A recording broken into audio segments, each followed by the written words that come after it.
เจ้าผู้มีเหือแล้วอย่าลืมแผ่ไม้ไผ่บาดว่าเหือค้างใครยังสิได้โตแผ่สุภาษิตนี้มีความหมายอันลึกซึ้งและซ่อนใจหลายที่สุดเหือหมายถึงความสำเร็จความมั่นคงหรือฐานะที่ดีในปัจจุบัน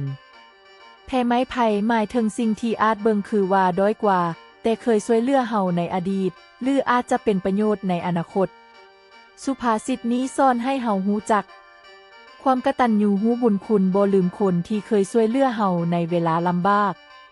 ความถ่อมตนบ่อวดองค์หรือดูถูกผู้อื่นเมื่อเฮาประสบผลสำเร็จการรักษาความสัมพันธ์ปฏิบัติต่อทุกคนด้วยความเคารพบ่ว่าจะเป็นไผก็ตามการเปรียบเทียบสุภาษิตนี้กับชีวิตจริงสามารถเห็นได้ในหลายสถานการณ์1ในวงการธุรกิจ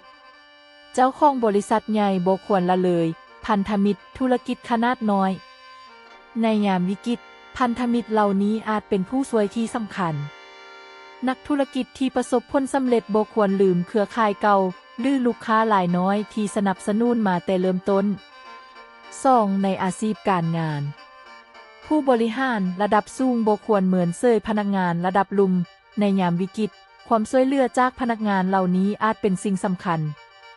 ผู้ที่ได้รับการเลื่อนตำแหน่งบ่ควรลืมเพื่อนร่วมงานเก่าหรือผู้ที่เคยช่วยเหลือในอดีต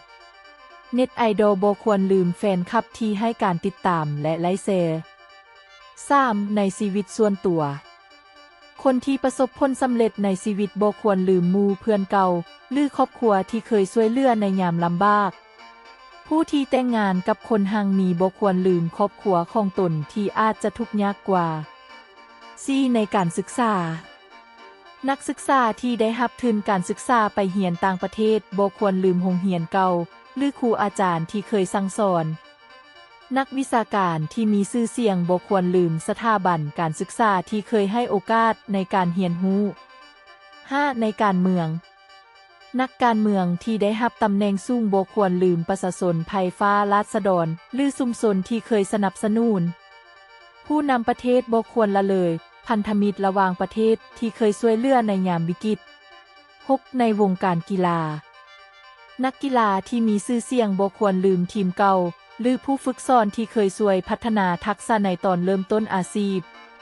ความสำเร็จที่แท้จริงบ่เพียงแต่อยู่ที่จุดหมายแต่มันยังอยู่ที่การจดจำเส้นทางที่เคยเดินอีกด้วย